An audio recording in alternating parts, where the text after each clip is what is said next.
Nikwara mugiro kama na inya kumkitira mugi TV ka endi une wang sai chinro maro imore sa deke wange chap weche mang'eny sai matin na nyinga Trevor Ombija jandingo panga jonya kachi deno nombija taya nyakwar duoko cha pesa bange to bro gomba kagi Jared Okelo menja od bura manyando ngini sama dala paka ngwen mana yazimio mio Kenya kwanza mondo migilok chike gilosi wala maru uchumi gingika ka gik mar IBC doc sa koro serumo puro wabro ng'iyo ni to gin gimpango mane koa kanyo to mokuongo magi weche manyien mawango. Oganda Luo ywago tho mar Mama Grace Onyango mano bedo miyo mokuongo bedo jaod bura. Wach ma wantie ni to onge dok chien. Ka ng'ato paro ni samoro wabro regeza tol. Wabro mbeko tol.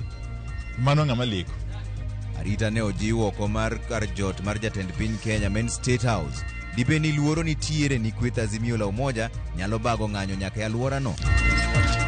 It is very important for us to celebrate an event like this when two of our towns are becoming municipalities. Governor Masiaya James Orengo puodho chenro mar chwalo boma mabondo gi Ugunja mondo bed munispa.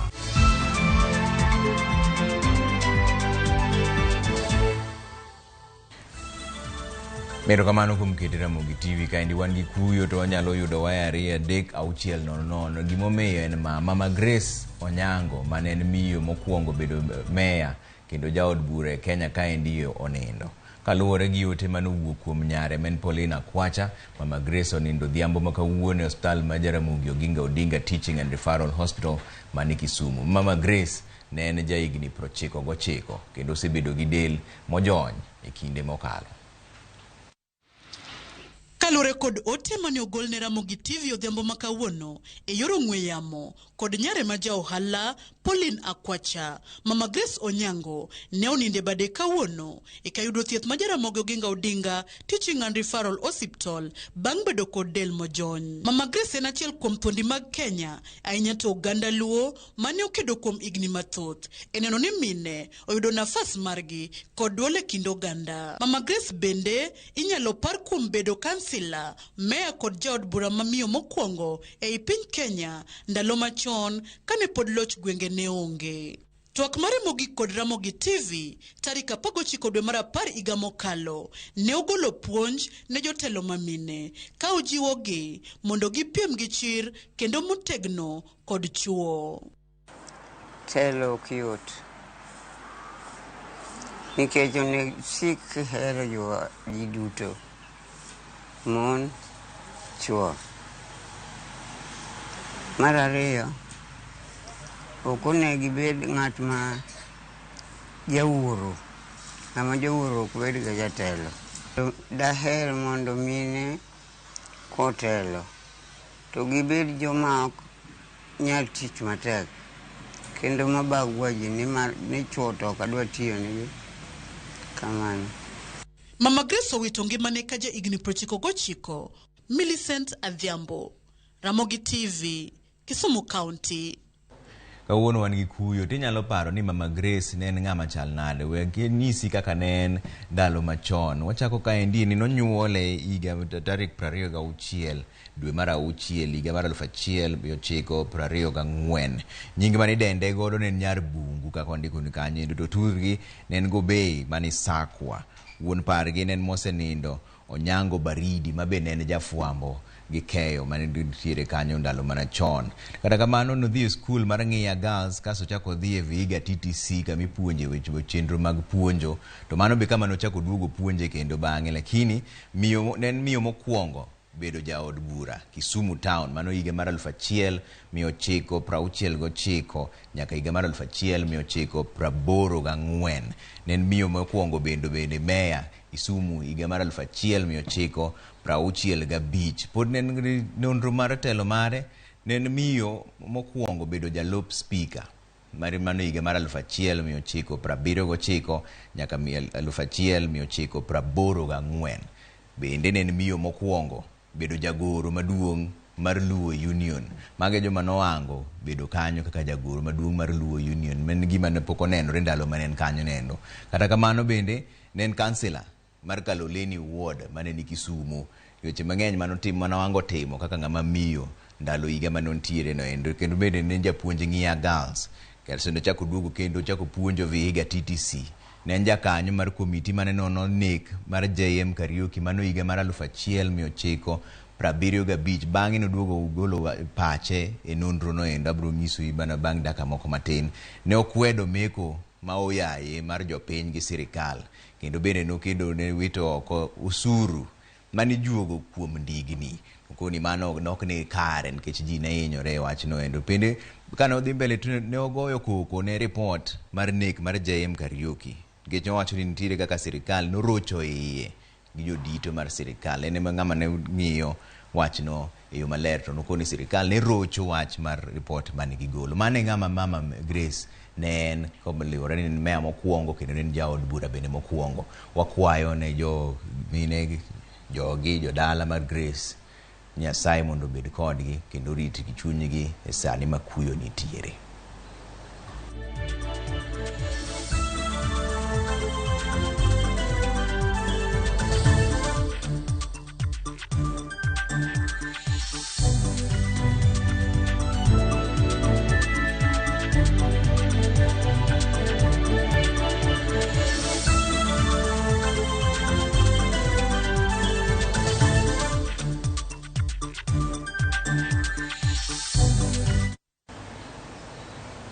Imbedo winjo pachi 2-3-6-0-0 inyalo oro report mari wabro somo moko kuomgi e chenro mwantiere ni. Kwa dhi mbele ni mane en jatend migawo mar omenda Ukur Yatani owuok oko ka kwedo report ni ne gisundo jaga budget mondo puodhne sirikal mokalo pesa e tok chik. Yatani wacho ni kata mana jalup jatend piny Kenya Rigathi Gachagua ne okwayo omenda moko maromo siling bilion 1.5 bang' yiero mokalo. Omenda gi duto wacho ni ne opuodhi kokale chik mar katiba. Walter Nyambaga lero nwa matute wi paro mabende jood bura golo e wi wach niendi. Liet manyochakore toka jaga budget Margaret Nyakango lero ni sirikal mokalo ne osunde mondo opodho omenda moko tok chik. Mane en jatend migawo mar omenda Ukur Yatani bende koro chodore oko mar lero makor kakore e wi wach podho omenda maromo silings bilion 15 motel ne yiero. Yatani wacho ni chik namba 223 mar katiba ne olu kaka owinjore, mana kaka ne otim kane sirikal masani ne odonjo e telo kendo maromo silings bilion 127.5 ne opodhi ka okalo e yo achiel nogo. E barua ma Yatani ondiko, openjo gimomiyo Nyakango ne ok oketo ayanga ne jo od bura omenda mane ogol ne sirikal masani.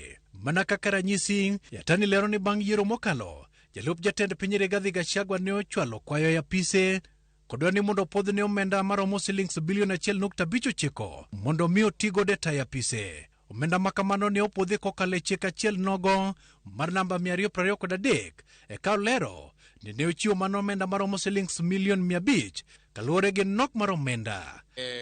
Deputy Whip in the National Jo od bura ma Kenya Kwanza kanyakla kod mago magazimio la Umoja One Kenya Alliance bende bare gi weche kone kod kocha e wi report manyo golo kod jaga budget Margaret Nyakango kage dwar ni mondo thiche ok apisi. It's important for people who go for independent offices get to know their code of conduct and read it and understand it. One cannot use coercion as an excuse to hide, their faces. And at no given time did the control of budget raise that issue until it came in the budget making process and the audit and in the National Assembly. A constitutional office, the office of the controller of budget, is trying to run away from responsibility. And I think this is dangerous because that office was given the mandate of the independence mandate. That office was not supposed to be managed by anybody. In fact, Kenyans put faith in that office to help us check the excesses of our government. Jodubra go koni Nyakango nyaka koro kaw ting' mabiro kod bono chike mata apisi mag jopiny ahinya to mago marango menda. That let each person learn to carry their own cross. And we are going to start a process of removing Nyakango from office through legal means and legal channels, and that is the National Assembly. Jagoro maduong' mar UDA Cleophas Malala to koni kweth Azimio dibedni ne otiyo kod pesa jopiny e tayo campaign. Odinga and his friends are responsible for pilfering public coffers to its dry bone. We demand that the handshake regime account for the monies they stole because they used Okuru Yatan to steal the money to fund Raila's presidential campaign. Walter Nyambaga, Ramogi TV. Kwadhi mbele ni riwruok mar Azimio miyo piny owacho mar Kenya Kwanza ya osava mar IBC duoko piny nengo mar chiemo kachiel gi chungo chenro mar gwelo commissioners manyien mag IBC orumo otieno ma kawuono. Jopiny kod johera mag Azimio rito gi liyo okang' ma ogai mar Azimio Raila Odinga chano kawo bang' piny owacho mar Kenya Kwanza koso chopo dwachgi. Chal mar arita kwe bende ne oridi alwora mar kar jot mar jatend piny Kenya ko motelo ne lendo mar Azimio kadhi golo dichieng' makiny. Kaka ripota marwa mar siasa Chris Owino leronwa, johera mag Azimio to ikore mar luwo yo moro amora ma ogai margi dhi chiwo. Ranyisi mokwongo ni sirikal koro keto chenro mar gayo ng'anyo madipo kotimore boma ma Kisumu kod Nairobi, obila ne omondo loro apaya duto makadho machiegni kod kar jot ma jatend piny Kenya. Mae ka jopiny ma bende gin johera mag ogai mar Azimio Raila Odinga rito gi siso weche mane osingo ni obiro wacho chieng' tich ang'wen jumani. I want you to wait for the time. The deadline is tomorrow, midnight. So you will hear from us on Thursday. Odinga kod kweth mar Azimio yande ogolo dwaro margi ne piny owacho mar Kenya Kwanza, ma bende ne gisingo ni ka ok otimore to gibiro sundo telo mar William Ruto. Kata kamano, ndalo 14 mane gichiwo bende koro oserumo ka onge kata dwachgi achiel ma piny owacho osechopo. Mae koro miyo jopiny bedo kod penjo ni Azimio opanga ng'ombele kae. Kane waloso kod jatend kweth manok e od bura Opiyo Wandayi, ne oumo yie piny ni ok gibidok chien e chenro margi mar kelo lokruok e pacho kae. Wach ma wantie ni to onge dok chien. Ka ng'ato paro ni samoro wabiro regeza tol, wabiro mbeko tol, mano ng'ama leko. E wach ma wachako ni wang' ni onge dok chien. Wadwa luwe nyaka giko. Kendo gi sani jo Kenya wegi igi wang' ma tamre gi nono. Sainti ji mang'eny masiro girwa ni nyaka jogo mane ogono Jakom Raila Odinga kura. Nikech ngima otamo ji. Garama mar ngima odhi malo ma tamre gi nono. Kendo jo Kenya chandre malich ahinya. Moko kuom jopiny ma waloso go bende owacho ni giikore mar luwo ote moro amora ma Odinga dhi chiwo chieng' tich ang'wen. If today President William Ruto can call a meeting for those that are jobless, those that are sleeping hungry, they can fill the two stadium. I'm talking about Kasarani and Nyayo Stadium. That should tell you that people are tired. In fact, we are not even after job. We want something on the stomach. You can't tell us to work and we don't have the energy to work. Wan geno kendo warite ten man wabro luwo mana kaka ne jakom owacho ni en obro bedo ng'anyo mamuol nikech piny duto te ong'eyo gima jakom ne bago ne ng'anyo mar ndalo 14. Wabro bedo peaceful mana kaka jakom nowacho. Amaka gima jopiny dwaro timre yo makare maonge koko moro amora. Wan gigeno kendo warito gi hamu na gamu. Apani gima Raila Odinga bro wacho no. Mane kama wabro bedo bang'e, wabro luwe kendo gimoro amora wacho mane gima wabotimo wan. Dr. Maxwell Miyawa, janon weche mag siasa, lero ni jopiny gi thuolo mar timo ng'anyo. Ng'anyo nyaka State House kata ng'anyo bidhaa moko ma jopiny tiyo molos gi kembe moko. Katiba yie iluongo ni protest and picketing. Ka kiny wacho ni jopiny nigi haki ratiro mar ng'anyo madhi nyaka State House, chiko yiene ng'ata mondo picket, mondo protest, mondo kwedi kamora amora. Kaluwore gi Dr. Miyawa, Azimio pod nigi mbi mar luongo ng'anyo mar tipo e pacho kae kendo siemo piny owacho mar Kenya Kwanza mondo kaw wach margi motegno. Jopiny madhi wuok ok gidhi wuok oko ni gihero Raila kata ni gikonyo Raila, gidhi wuok ni gidwaro konyruok man kendgi. Mane gima nyalo wacho. Jogo madhi wuok mabro dhi ng'anyo, mabro dhi rally, mabro kwedo sirikal, gibiro wuok ka gidwaro yore ma gikonyore gi kendgi. Kiwacho adier sirikandni kata jogo madwa onge lwedo biro bedo gi tich matek. Ka chiemo onge, ka mafuta ni malo, ka tich onge, to suru mang'eny. Kata bed ni sirikal no en mar owadu, kata en mar wuonu, onge lwedo dhi bedo matek. Koro miyo jopiny tang'ini biro wuok kar rombgi. Dr. Miya wacho ni chal marach mar ngima nyalo medo Raila Odinga mbi mar siasa ka bende olieko ni jatend piny Dr. William Ruto dhi ture ndalo mabiro ne dwach Azimio. Sauti mar Raila Odinga wacho en sauti mar jopiny te. Chandruok omako ji kamoro amora, kech omako ji kamoro amora, bech mogo omako ji kamoro amora. Ok ni jo Azimio kende. Koro miyo jopiny mang'eny biro chako luwo Raila Odinga. To kamano e kaka President Uhuru Kenyatta be noluso wafuasige moduogo kone nikech Ruto ne wacho duol ma jopiny malombo jopiny madwa winjo. E kinde mandalo 14 mar riwruok mar Azimio ne omiyo piny owacho mar Kenya Kwanza rumo chieng' tich adek, jopiny koro oketo itgi mar winjo kit olang' mogai mar Azimio Raila Odinga dhi goyo bang' piny owacho mar Kenya Kwanza tamre chupo kwayo margi. Chris Owino, Ramogi TV, Nairobi.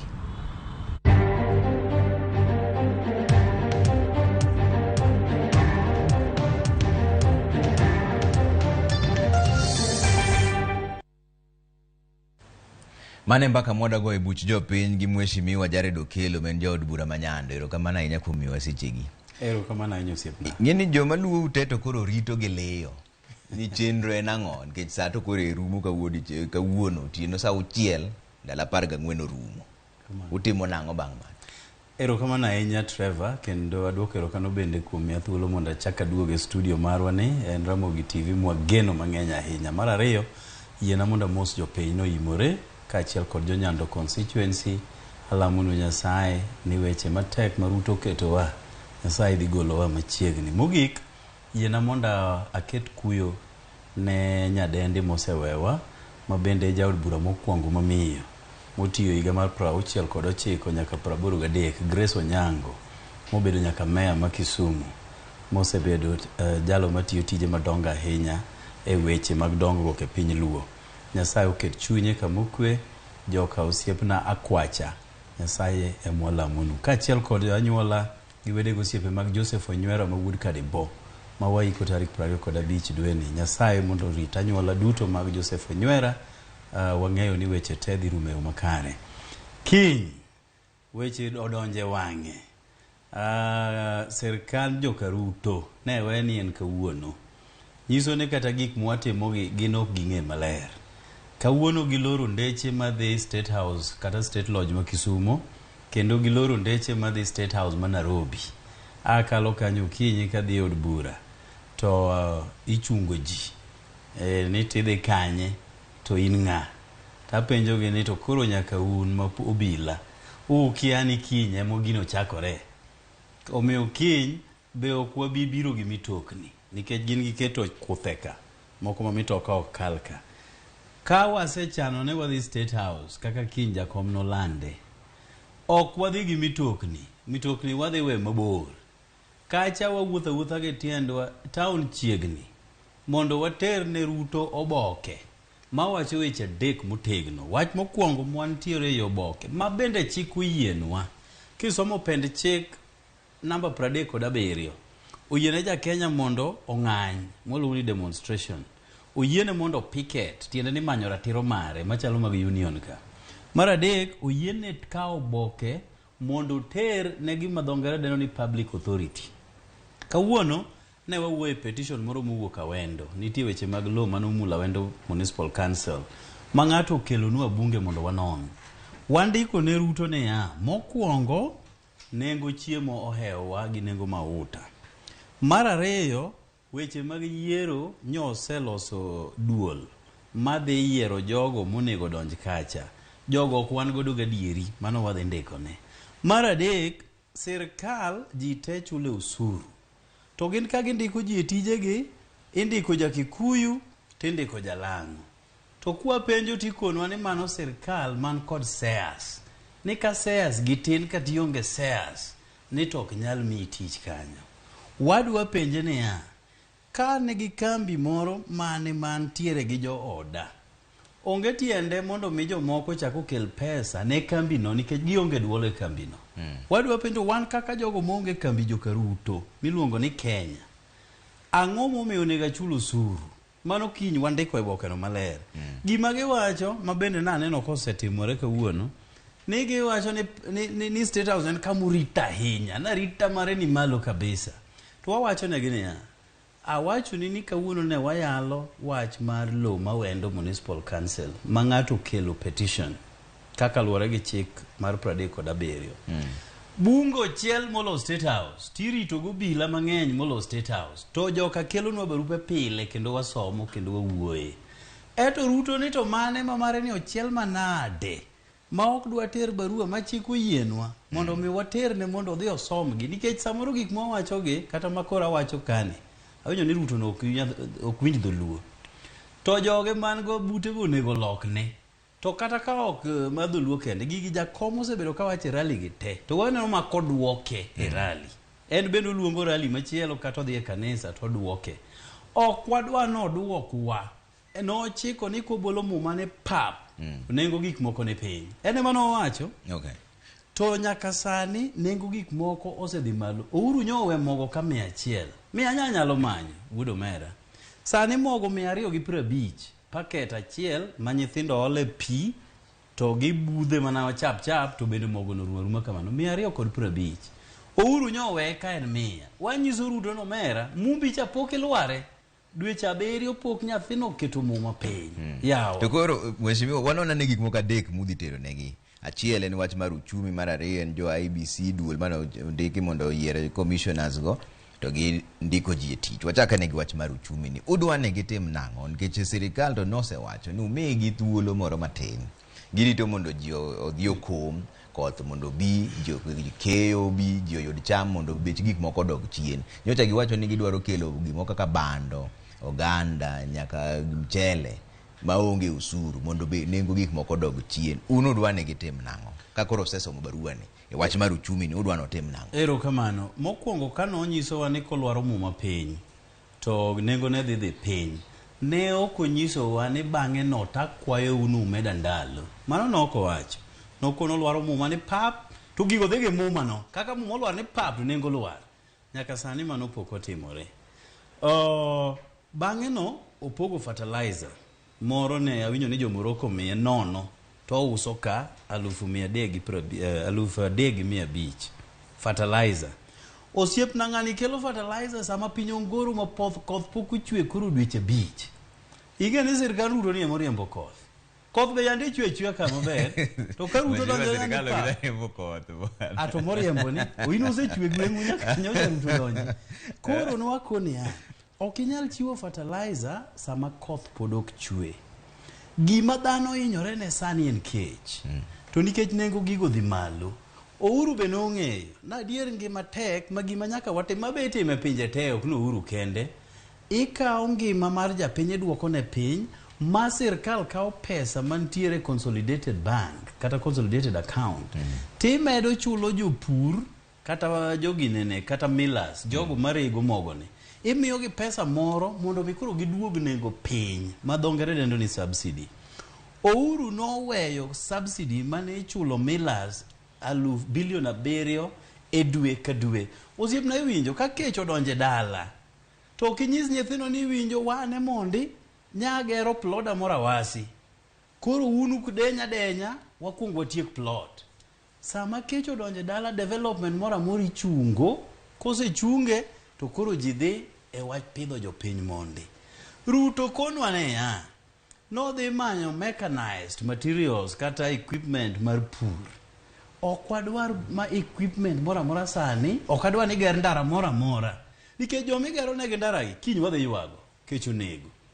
Okaw subsidy manyocha Ouru keto momiyo ngima nyone piny cha. Oduoke kama nyocha entie mondo ngima oduok piny ne japiny.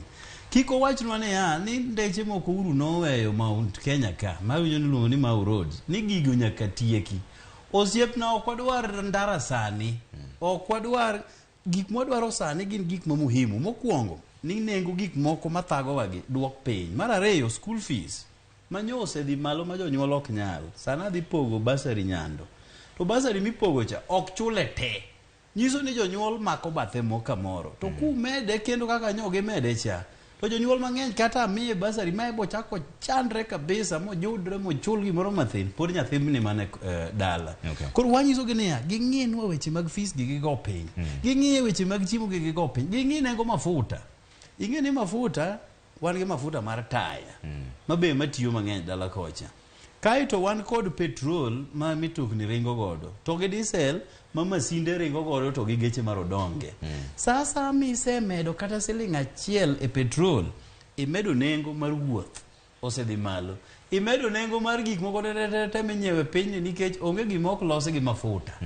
Koro mano wanyise ni duok mafuta kama Uhuru weye. Uhuru nowe mafuta ka 132. Sani Ruto chaje $178 kuom lita diwa achiel mar petrol, to gi $163 mar diesel. Lakini dong nengo mar modhi to dhi malo piny ngima ok ka kende. Odhi e piny mangima kata na Uhuru tiyo ka. Nengo no osedhi malo nikech lweny manie kinde Ukraine gi Russia ochakore ko Uhuru e president. Mane emomiyo no Uhuru chulo pesa cha iluongo ni subsidy. Subsidy ok en gima static, no chung ni unadhi mamiu bilion 8. Kaka ngima medo idho e kaka idho subsidy cha, mondo gima nyo japiny chulo cha kiko ne pek ni koro donjo kuome. Koro Ukraine to gore agoya gi Russia kura onge bendu bor, but iyudo ka lweny cha chak affect gima waluongo ni international oil prices. Koro oketh oil prices at level mamalo, to want to subsidy manyo konyo wani odhi adhi nyiewo mondo kik ja piny fweny ni lweny cha emomiyo ngima oridore. To koro jomondiki kaka jomondiki mondo yiere jo commissioners mag IEBC wacho ni serikal bende ndiko jin moa mane dhoudi 2 kende. Udwaro notim nang'o? Riemb jogi tich nikech moko to sembiyo mosendik nigi nyaka orak margi osego sikete koke. Koro ang' noriemb gi tich koso uno udwaro nang'o? Chik be koro koyie ni mondo ng'ato pok odonjo ofis tichak iriembe. Nikech ma osetimore, chalo iwacho ni ose to nyose mana ne lang'o gi Gukuyu jodalawa kata kose nyose mana ne ji 2 gi kende. Ing'e ni jogi nyondiko mokwongo kachako nigi cabinet secretaries mwa dhongere dendo ni minister mane wang'e chon gi gin dhano 22. 14 en jakikuyu to gi jalang'o. Odong' adiwa 8 wapog dhoudi 43 modong' nikech dhoudi manie Kenya sani en 45. Aya nyoge ndiko jomoluongo ni principal secretaries gi jotatije koro weg gi moluongo na accounting officers gi ka dhano 51. To dhano 51 26 en jakikuyu to gi jalang'o. Owena ka 25 dhoudi 43 walar. Iwinja wakone mano okonego timre kamane e piny ma ji te chulo suru. To samuse yieri ni president kata anyo yiera na MP Nyanduku. Sani kora timo tamna mar 2 kena duoko na Nyando erokamano. Sani kadhi pogo basari to ka yierno mera un dhi uru bathe ka un ugocho ne ng'ane oka deal kodu dumany ng'ano chul fees ne nyithindu. Kori tiyo ne ji te ma okideo ni ng'ane nyogocho kama nade. Ing'ama leader kori kao ji ni dhano romre ni te. To nikech gimomiyo mare no to koro licha ahinya molo kata mar MP. Ni dhano gi chulo suru tete to dhi ne sirkal. Ni to kase chulo suru kaka ana chulo suru pesa mawaga lalo. Ni ka tikona ni joluo gi jonyando ok nyal ndike tich nikech kambi mar Kenya ni uonge share. Mano ok wanyal yie. Koro wawacho ne Ruto ne en kod teko mar riembo ng'ata manie sirkal. Ka nitiere imbalance, tiene ni ji ok balance maber e sirkal, oriemb jogo orwake dhoudi mamoko kendo donji ka nikech en gi teko no, ene manyo ndiko gi, ene monyalo riembo gi. Kidhi kata mana joma koro ndiko gi Public Service Commission gi, ing'e jakom mar Public Service Commission en Okuyo, CEO mar Public Service Commission en jalang'o. Korido ka gipono mana joge gi kende ema girwake sirkal. Ruto emotelo ne jogo riemba orwake jo dhoudi mamoko modong' gi. To nikech ene manyo oketo gi, wan nyo kwa kone ni joge mokaw, nyo wanyise ni Kenya en achiel, to kodwa ni Kenya opogre, to baba kiny ne wachno. Wach moro be wuok ka endi ma giwacho ni jo Kenya Kwanza, be Kenya Kwanza, jaga budget miluongo ni Nyakang'o. Nowacho ni ka telo mar Uhuru nitiere kaka nodiye mondo mi or pesa moko mwandu moko machopo bilion moko 15. Jo Kenya Kwanza wacho ni mano be achiel kuom gimomiyo uchumi rach sani nikech kane serikal mokwongo mar Uhuru ne wuok pesa mang'eny nodhi olut kuonde ma ji ok ong'eyo maler. Mano nyalo bedo gimomiyo uchumi tek sani. Nikech mokwongo be ne gidonjo ma giwacho ni kata agulu ne giyudo ka ni nono. To koro weche yangore ni kare nitie pesa moko manoor ka gi kacha. Nyakang'o, akia ni en Nyakang'o masidho koso Nyakang'o makanye. To en control of budget. Nitiere offices ariyo kende ma joma ne ndiko chike gi te nomiyo teko mathoth ma gin waluongo ni gin autonomous, fully autonomous. Tenure of office ma Nyakang'o nigo tiende ni kinde momiye notiyo kata ka en higni 7 kaka par ni en odhi higni 7 onge ng'ata manyalo ketho kata idhi e court iketho sani Nyakang'o bet kanyo nyaka higni 7. Edward Ouko mane controller of budget, not controller of budget, Auditor General. Offices na kuni na ariyo. Nitie mar Auditor General to kod controller of budget. Offices gi nomi teko mang'eny kaluwore gi sensitivity mar office ma gintie. Ouko na serikal ni ok dwar kabisa maruto ne makoro ne deputy masani koro wacho ni en president ne. Ne ok dwar Ouko to gima ne ginyalo time onge. Ouko tiyo modhi mana dala kende. Nyakang'o onego ng'e mokwongo tik ni tij momieno ni kod teko mathoth e ofis ma ok onego ti kode gi jo Kenya kwanza gi ni mondo mi okethi weche manotimore e sirkal mar Uhuru.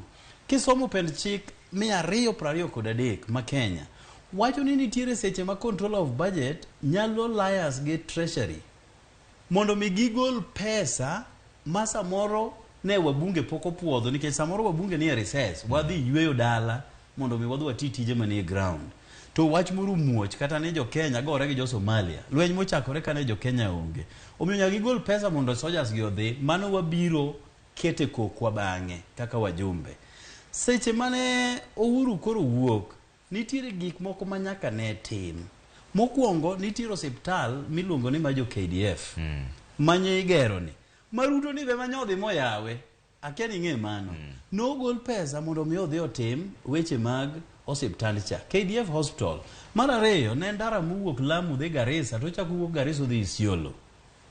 Mano ne nitiere kama critical nikech contractors ne dwa wuok e ground ting'eni yorno lach makiwe contractor dhi to pesa michaki biro tiyo go to mobilize them mondo gidogi ne ng'eny koro gigolo pesa no mondo dhi kacha. Yorno Ruto no osedhi monene. Koro sani giwacho ni gik ma Ruto noneno mo commission gi ni mago kara nokonego chul nikech Nyakang'o koro wuok sani wacho ni nochune mondo mi okal pesa cha. Mar ariyo wan kod pesa ma Ruto osechoko nyaka nyo donje office en 1.3 trillion. Tiende ni trillion achiel gi billion 300. Iwinja 1.3 trillion. Trillion tiende ni billion di alufu. Omera billion adi alufu anyalo kwano nika mana weya doga dhi anindoda nikech otamore okachopi. To billion 300 bende ni wiye mano magisechoko nyaka nyo donje office. Giwacho ni billion 15 mane Uhuru oketo ka KDF to kete barabara ni mane makoro miyo Kenya dhi marach to gisechoko 1.3 trillion. Jogi pimo wiwa koso gipimo wiwa. Giwachnwa ni 1.3 trillion magisechoko to timang'o. Kapod wawe billion 15 mane Ukuru Yatani wuok oko kawuono jalo mane ta weche mag omenda e sirkand Uhuru oselero gi maler kawuono kaka gigo nobedo. Koro ginyiso to margi magisechoko ni to nade. Kata kiwe mano Ukuru Yatani owacho ni sama gidonje ofis makata kuma poge cham to giseoro barua ofis Ruto gi mar Gachagua mondo mi Gachagua 1.5 billion 1.59 billion mondo dhi otigo ofise mar deputy president. Pok gichamo muma bunge pok obedo convened manikech pesa ne nok ndalo no Gachagua nomiye million 500 mondo dhi oran godo office kacha. Nyogi puchi chamo wiyane ne gidonjo office kacha giyudo million 83. Ok niwinjo kae magiwacho ni mano uro weyo. Ukuru Yatani wacho kawuono ni nomiyo Gachagua million 500 kapok gichamo muma mondo mi nodhi onyiew godo mitokni. Kata kiwe weche mag mitokni nitiere gik moko mane gidonjo nyane pap to gichako dwaro nikech bunge nokawo dwe achiel bang' yiero eko dhi mondo cham muma kacha. Koro negi seka opes mang'eny, koro wapenjo to mar Uhuru ni ema ne rach. Ayro wawuondre ni kar Uhuru nochame. Margi mane gichamo mang'eny kapok ji ochako tichni. Dagi nyisa. To koro kang'o geng'we kar jot mar jatelo main State House ang' notim nang'o ka koro watieko. Nikech polis to bro bet. Polis nitie kate bunge sama wuoye kodi ni. Kendo ging'eny. To kose mono ji kelonwa petition e nyimwa mondo mi wawuoye. Polis gi onge moa Uganda. Moa Rwanda be pok aromogo, moa Somalia be podi. Kidhi e supermarket pok aneno nengo mar polis mar mogo. To gi njugu mar polis me uso mopogore gi mara. Polis ok dang' wachna ni en gima yot ne, to jo Kenya to hinyore. Otek na, ibendo otek ni. To kineno ni Ruto ni giri ma special mo kedwa na mi barua. Awe wadeny kodi. Kamano jaod bura mane kama dongo weche ndro mar buch jopi. Weche ng'eny saye matin. Ono mojare dukelo men jaod bura manyando mane buch jopiny wanere bang' daka matin.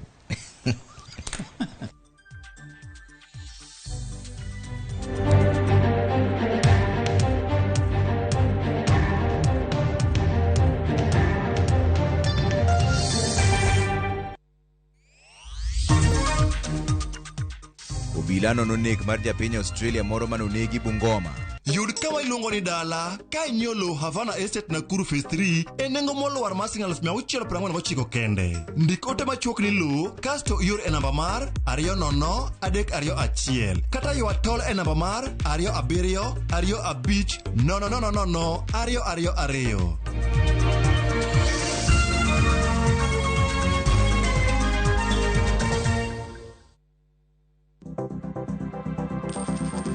Inyalo goyo kwan kod omenda ma aching' kata ma ikete bahasha ka isiko itiyo kod omenda mohingo kaka onego itigo. Tema ne keto e bahasha omenda ma idwaro tiyogo kama moko to ikung kata ikan.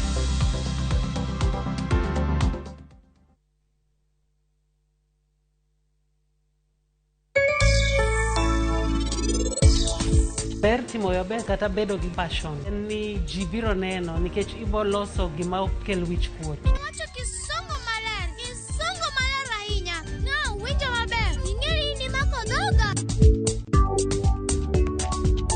In maber kod mattress mar Johari 5x6 Addix Thermos 1.8 liters Recon Cushion e siling 490. Kopia Harden Tea An 10 liters mabiro kod sukari kila chiel manono kowuok e kopia, kalam, muma manyien, pan mar chapat kod mwandu mamoko e nengo mogonyore. Kopia Maisha Rahisi. Kenyans are winning big on shopbaki.com. Bet on these games now and enjoy highly boosted odds. Not for persons under the age of 18. Betting can be addictive. Play responsibly. Shopbaki.com is authorized and regulated by the BCLB. License number 416. Shopbaki.com. Step by step, every day, practice. Ng'ama miyo ong'eyo ber mar tim makare kaka math mokinyi manigi ndhadhu kendo milimili kod blue band pile ka pile opong'e gi omega 3 kod omega 6 gi teko madwarore. Math mokinyi gi blue band dongruok mag-gi makare pile ka pile.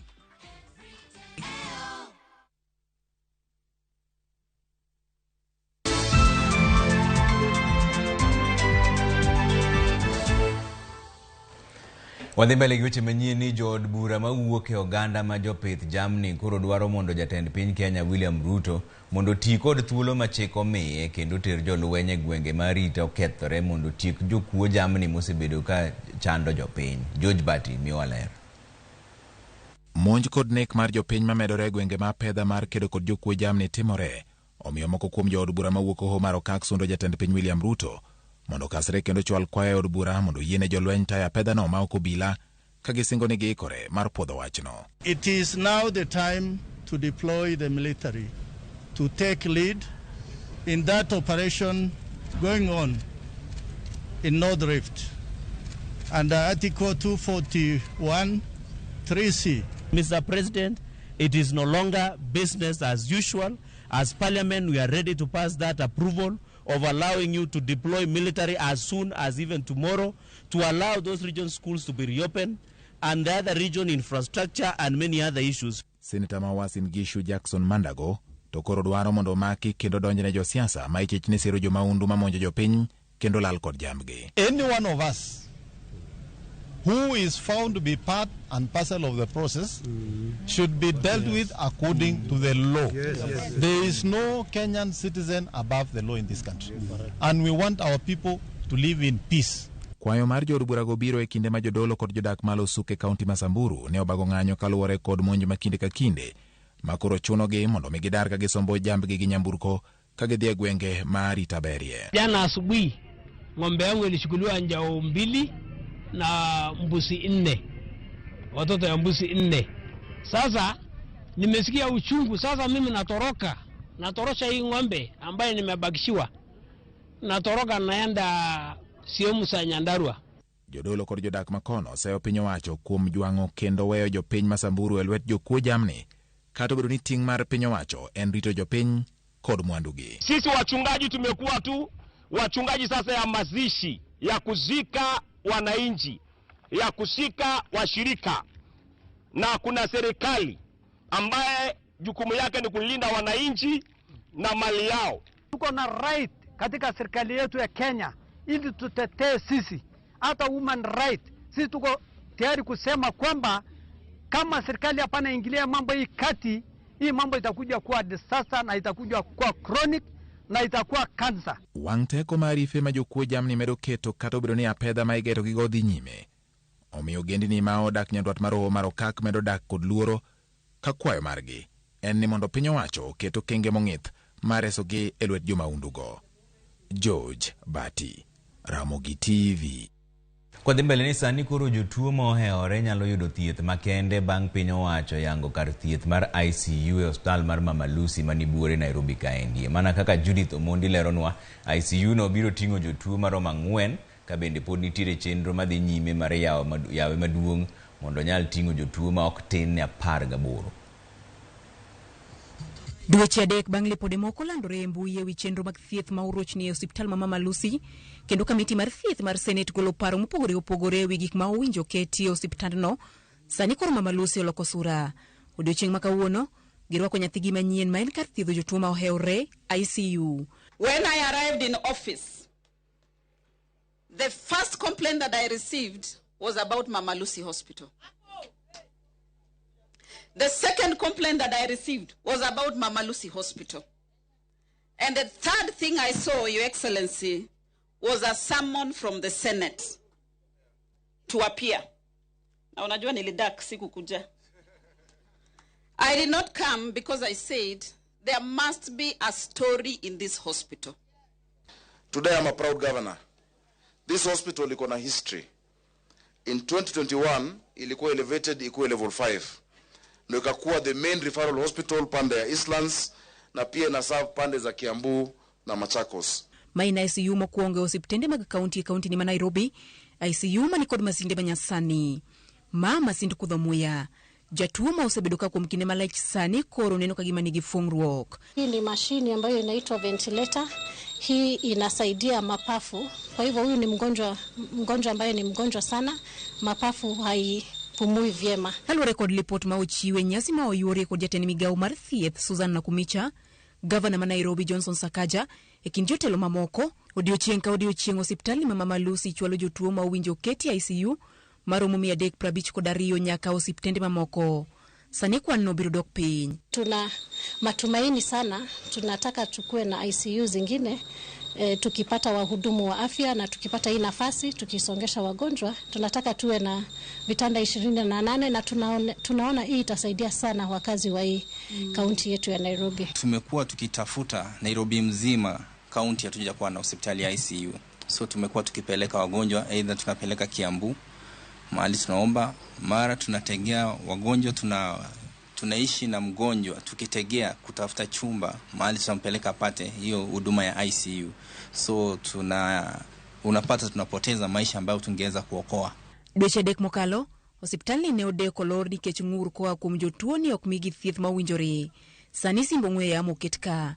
ma jatuo nyalo tiyo godo poni owinjo marach to laktar onge machiegni. Odiochieng' makiny piny ngima biro hingo odiochieng' kedo kod tuo mar nyarogno. Osiptalni ma Mama Lucy oseikore makare, oseyaro bade kendo yawo ot makende ma ibiro bed ka ichiwe thieth ne jotuo mag nyarogno. Ma en osiptand piny owacho ma nyaka sani koro yaro bade mar neno ni japiny mayuto ne ni piny oyudo konyruok mowinjore kendo yo moyweyo. Geno nitie ni gima sinde manyien ma koro sani okele osiptandni, thieth biro bedo makare kendo ng'ur biro dok piny. Judith Omondi, Ramogi TV. Minod jatend piny Kenya Rachel Ruto notele nyasi mar dhialo mabus mantiere od twech mar Lang'ata Women Prison ma ka piny mangima dhialo odiochieng' mar mine. Koluwo chenro mare mar Mama Doing Good, Rachel noyango chenro mabiro konyo mine loko ngimagi kendo miyogi nyaka yuto bende. Simpros Okinda ne olimo jela mar mine ma Lang'ata Women's Maximum Prison kendo miwa ripodni. Lang'ata Women Maximum Prison. Pile mabus manitiere ka odaki mudho mar gik madhi nyime oko mar alwora margi. Kara kamano kawuono mine gi buonjo gi ilo ka gidusore maber mar rwako welo mathoth. Minod jatend piny Rachel Ruto kawuono dhialo mabus kano tayo chenro mar odiochieng' mine e jelani. E bwo chenro mare mar Mama Doing Good, Rachel Ruto oyango kendo chenro motisi ni Karakana mabiro konyo e loko ngima mabus e ute twech mapacho ka. Since 2016, Karakana project has trained over 1,500 women who have produced quality artifacts that have earned them 5.15 million Kenya shillings.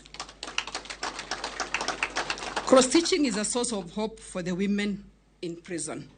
It gives them dignity, a livelihood, respect from family, and a feeling of achievement. E bwo chenro ni mine gi biro yudo thuolo mar puonjruok chweyo gik miloso gi lwedo kaeto ikonyo gi uso mondo konygi rito nyithindegi. When somebody enters prison today, we will welcome them, we will help them settle down, but between 6 a.m. in the morning and the time you go to sleep, what are they doing? You may leave them unattended, and the mind of an individual swirls around. Bende Mama Rachel Ruto oriwore gi jokanyo mamoko e konyo mine gi dago ngima makare ka ibiro nyiewne godhro, ongede kod otanda kendo chiwone gi tiegruok mamoko mar bero ngimagi. If you want to change the world, go back and make your bed. We are making our beds. Our one prisoner, one bed, one mattress is a purely PPP project which we are handling with our partners. And just today, just like that, we have 1,000 mattresses from KCB Foundation. Bedo ni achiel kuom nyasi mag dhialo joma mine odiochieng' ma kawuono obagi e od twech nyiso ni piny Kenya odewo mine duto ma ok orango kama gintie. Kaminod jatend piny Rachel Ruto wacho ni chenro ni biro konyo mine gi nyaka kinde magisetieko thuolo margi mar twech. The money that you get from cross-stitching has been able to help you at least help your children. And usually we say that even if we do this and we don't involve God, it is all in vain. So prayer is very critical. And even, this is relevant to everybody, each one of us, not just our clients or our sisters, but each one of us, we need to be patient. We need to progress in what we are doing. Jagoro mongirore e migawo mar weche jela Mary Mudhoni wacho ni chenro ni biro konyo mabus e loko pachgi, biro miyo gibedo modich kendo biro konyo gi e loko ngimagi kata tok tieko thuolo mar kinde twech. The money that they are going to earn from the Karakana is going to help those other children at home. We don't want to take them to children's home. Mabus mag od twech ni bende koro chiwo puoch gi pak kaluwore koda ber ma giseneno nyaka ne gichak puonjre chwecho e higa mar 2016. We have been able to pay for our children's school fees through the monies that we've gotten out of cross-stitch.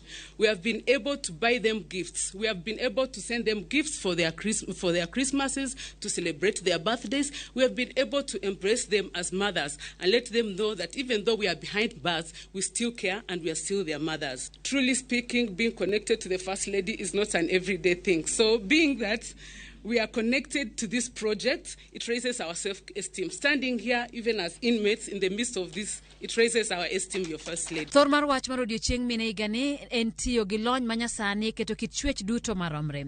Migawo matayo chenro mag jela osingo mar tiyo gi lony manyasani e bero chenro mag jela. Simfros Okinda, Ramogi TV. Gavana Masiaya James Orengo chwale rang'iny mar bedo munispa boma mabondo kod Ugunja e okang' ma igeno ni dhi ywayo joket mwandu kendo jiwo dongruok e kaunti Masiaya. Kanoloso e boma Masiaya, Gavana Orengo wacho ni gisechako chenro mag goyo lama peini duto e boma Masiaya mar jiwo nyadhi mar bomano. Kosingo bende ni chenro makamago ibiro keti e munispa mabondo kod Ugunja mosepuodhi kendo gogi chapa e gazet moyiedhi mar piny owacho. Orengo wacho ni chwalo bombego e rang'iny mar munispa dhi jiwo dongruok kokalo e chenro ma ibiro chwal kod piny owacho kod mago ma osir kod joket mwandu. And there is farming to municipality. It is very important for us to celebrate an event like this when two of our towns are becoming municipalities. The UN, United Nations, have indicated in various reports that more and more people are living in cities. Cities are important centers of growth, and cities, when I say cities, I mean towns, municipalities, and of course cities. The promotion of Ugunja and Bondo as municipalities, we hope, is going to change the environment for development and the upliftment of the communities that live both in Ugunja and Bondo. Obila e kaunti ma Bungoma omako achije moko 4 ma itudo kod nek mar jal moro ma japiny Australia. Ji 4 go wachore ni ne omonjo od jal ma jahigni 65 moyangi kaka Hewitt Peter John e gweng' mar Namwancha.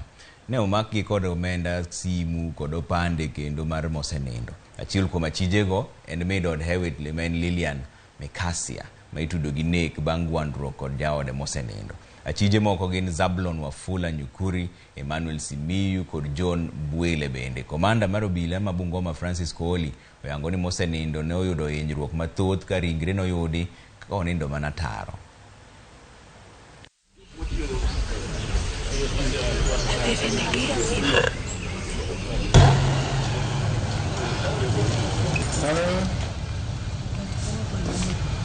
Mzungu wakati alipiga kelele akisema don't kill me, mwanamke alitokea hapa akiendea huko nyuma ya ukuta huo na akupiga nduru, akaenda akakatishia ndani ya ile shamba, akaenda kumbe wakati huu ndiye alienda kukutana na wale wa jamaa wenye alikuwa ameshaua mzungu, alikuwa barabarani kwa amesimama huko, wakaongea na hao watu. Sisi tukafika hapa tukaleta watu wakaja hapa, ndio mama akakuja. Yesterday at 20:00 hours, and we did receive information about an incident that happened in Dakaru village in Bolondo sublocation, and after officers responding there, they found that they established that one Australian citizen aged 67 who was married to a Kenyan was found there to have been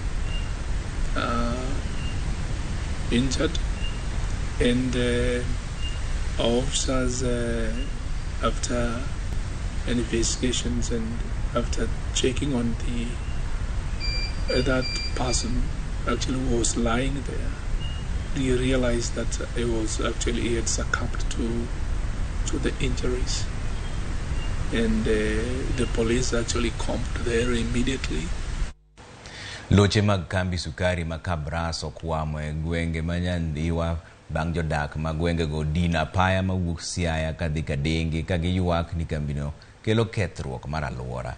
Joriemb lochego ma osebedo ka sombo niang' katero Mumias nomoko kuom maloyo seche 5 bang' jodak din apayano. Giwacho ni lochego osebedo ka golo muya marach kod buru makelo tuoche bende. Maloyo loche 20 ne okwamo nyaka saa 6 mar odiechieng' kendo chuno obila mondo okew rowere manogeng'onegi.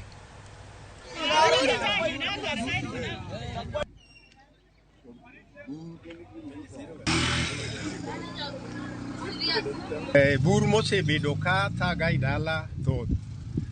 To mtokni gikalo ka, to nikech bur mathoth, en mana ni wan kuom ng'wono ma Nyasaye omiyo pod ok wan wang'o tho.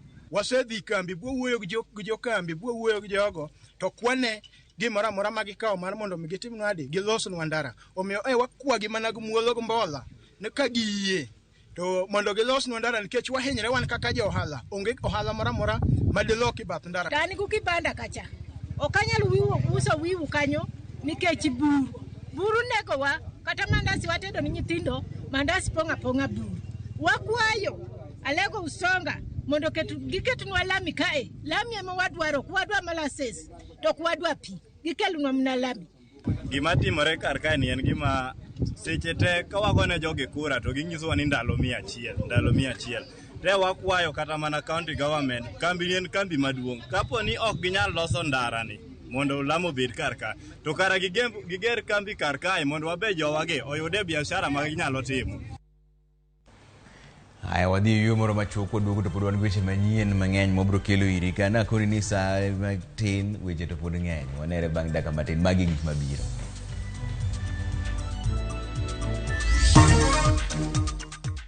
Piny owacho nigi chenro mar loko tend dho wedhe obed riwruoge saga. Yud kama iluongo ni dala ka inyiewo lowo Havana Estate Nakuru Phase 3 e nengo molwar mar Sh649 kende. Ndik ote machuok ni lowo kasto ior e namba mar 200-321 kata ywa tol e namba mar 2725-000-222.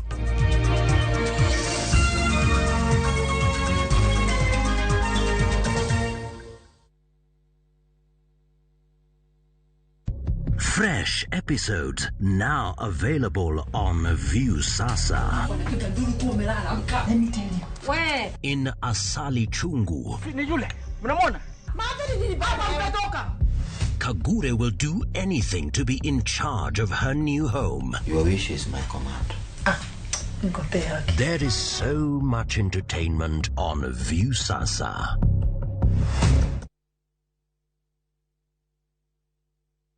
Jijenge na shilingi 1500 guaranteed kila wiki kwa kucheza Kaende Jackpot. Shiriki kwa kutumia 50 bob pekee, cheza na Autopic kwa kutuma neno KJP kwa 29063. Not for persons under the age of 18. BCLB number 416.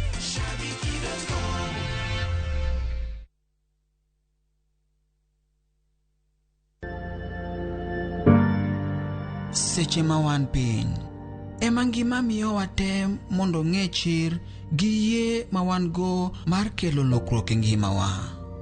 Kik iket rapim ne tembe mabironi. Tem mondo ilo tembe te mabironi. Dial *811*346# to get seche ma wan piny.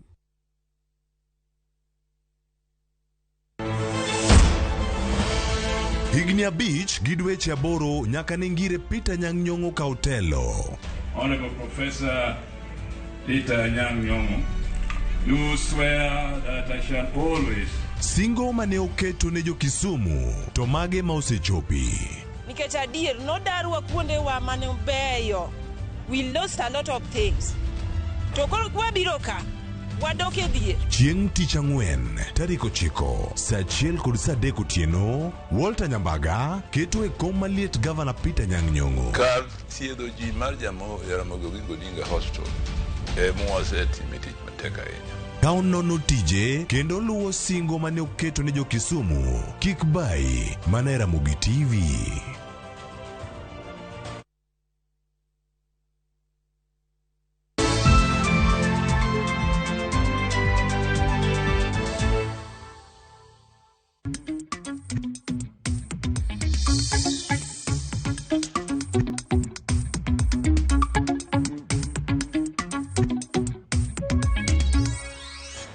Wadonjo weche mag ohala ni piny owacho koro ni kod chenro mar loko riwruoge mag jolupo e dho wedhe mag nam kata beach management units mondo kondo bed riwruoge mag saga manyalo jolo jolupo kod omenda kaka yo mar medo yuto mag jonam.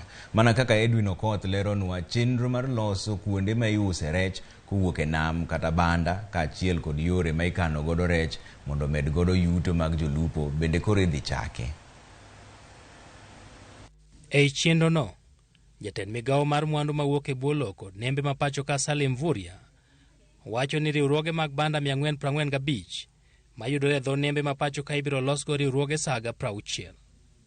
Mano igeno ni biro miyo jolupo yo mar kano omenda kendo yudo hola e yo mayot mondo gidongre. Our strategy is basically to make sure that we convert the beach management units into cooperative societies because we would wish to inspire the fisheries economy through the private sector, but also making sure that we have proper landing sites that have a cold storage so that the fish that is landed can be stored and then they can fetch a good price. Mvurya mane wuoyo bang' romo kod jambetre mar Netherlands Martin Browe e boma ma Nairobi ne owacho ni Kenya oseketo winjruok kod piny mar Netherlands mar medo loso kuonde ma ikano e rech kaachiel kod dho wedhe nam mondo jolupo med yuto mekgi. We have Ogal where we'll be putting a landing site. We have Wichloom, we have Asat, we already have Luanda Kotieno in Siaya, which we should be able to upgrade. We have Sori in Migori, which we should be able to upgrade.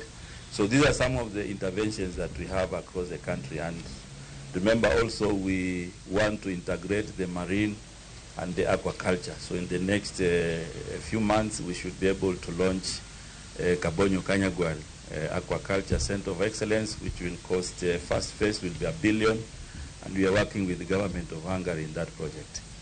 E winjruok makamano, pinywa Netherlands bende chano miyo Kenya kony mopogore opogore kaachiel kod keto mwandu e arita mag nembe kod nyayo teko stima ka itiyo kod chieng' kata sola.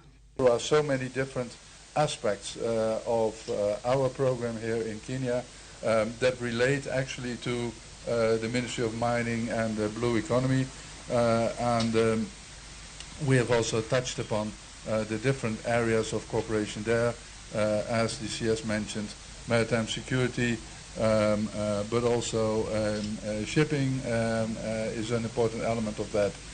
Cold chain again, which we discussed with the Ministry of Transport and Agriculture, but mining is also, and blue economy is also part of that discussion. Chenro maket kod mano osechak e dho wedhe nam ma Turkana, kama wachore ni omenda maromo $1 billion biro tiyo. Bero keno mag rech igeno ni biro medo ndhadhu ma jok machamo gi yudo, ka opim kod rech ma ochiel kata ma otuo, kama bende rech manumu biro miyo jolupo thuolo mar manyo chiro mowinjore kendo medo yuto meggi. Edwin Okoth, Ramogi TV, Nairobi. Kaunti ma Siaya koro osechako pogo mbolea kaachiel kod kodhi ma nengone ni piny ne jopur bang' yudo mwandugo mosebedo ka ichwalo e counties mopogore opogore. Gavana ma Siaya James Orengo norwako mbolea maromo tan 114 kod kodhi mar oduma maromo tan 81 ma igeto godo komo puothe eka 228 e kaunti no. Kaunti ma Siaya koro wacho ni $39 ogol mondo osir chenro mar kedo kod koro jiwo jopur bendo mondo ne ni oti kodgi e yo makare. Ok nyal bedo gi teko mar kelo dongruok kata timo tije manyalo kelo dongruok. Oganda man kech ochak kuonde moganda nyalo dhi. Omiyo an akwayo jothurwa waheruru pur to koro wakelo tingni mag chuma matiyo. Omiyo jalego tatien. Adwaro ni waduto nyaka josiaya watemru jomohero pur mondo wabed gi chiemo gimiluongo no food security. Sani wasekelo kodhi gichiwore moloyo jomotiyo gi tingni wa wamiyo kodhi, joma bende nyalo nyisowa kuonde ma gipuro wamiyo kodhi, to modong' to wabro neno kaka ng'ato ka ng'ato kuonde manyalore be nyalo yudo kodhi. Wadwaro ni wa monitor tich mwatimo anda nyalore administration ni wach mar subsidy. Wabo gombo mondo wa track nu jopur ma wapuro ngi tingni wa mag county. Ae wadhi mbele bwa miyo gi kodhi ma wachiwo nono ma certified ni. Ae fertilizer mbolea be kubiro wa miyo gi. Watimo follow up no gi yuto mar production mar oduma machal nade kwa pimo kod kaka nyocha gi yudo. To is against that report ema wabo neno ka tich mwatimo ni jo Siaya kod jopur wa ma wan go ka en tich ma nyago olemo kose en tich ma ok nyago olemo.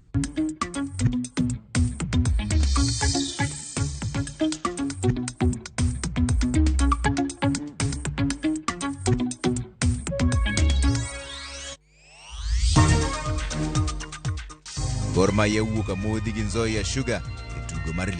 Yud kama iluongo ni dala ka inyiewo lowo Havana Estate Nakuru Phase 3 e nengo moluwar mar Sh649 kende. Ndik ote machuok ni lowo kasto ior e namba mar 200-321 kata ywa tol e namba mar 27-25-000-222.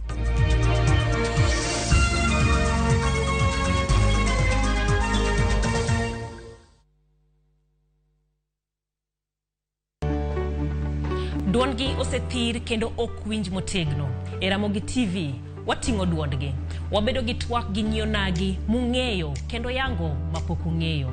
Tijegi, lony margi, kanyakla kod ngimagi duto, wamenyo ni kendo wakelo ni e chenro mar mine wacho. Sane nyalo dok dala ni koro na divorce nadhi dala. Okadogi. Sani koro okan mana politician.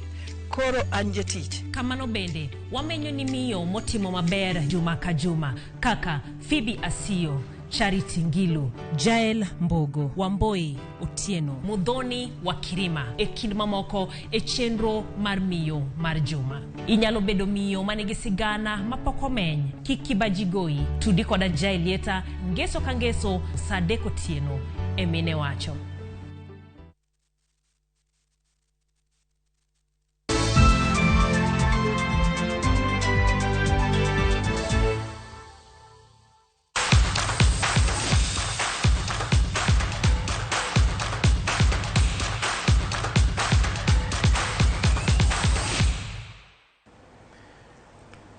Udonjo weche mag tuke ni club mar